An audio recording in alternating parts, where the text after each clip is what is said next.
হ্যাঁ, আপনি ঠিকই দেখছেন।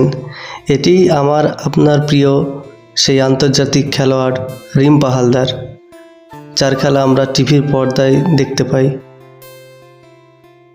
এই ভিডিওটি স্পেশালি তাদের জন্য, যে সমস্ত খেলোয়াড়রা মাঠে গিয়ে কোনো কাজ করতে বললে, কোনো হুকুম করলে বা কোনো পরিষ্কার করতে বললে নিজেকে অনেক বড় মাপের প্লেয়ার ভাবে এবং সেগুলোকে এড়িয়ে চলে। তাদের জন্যই আজকের এই ভিডিওটি। এত বড় মাপের একটা প্লেয়ার হওয়ার পরেও তার মধ্যে কোনো আত্ম অহংকার নেই। সে নিজ খেলার মাঠে এসে নিজ হাতে মাঠ পরিষ্কার করছে। ভিডিওটি রিম্পা হালদারের কোচ অভিক বিশ্বাস মহাশয়ের ফেসবুক থেকে সংগৃহীত।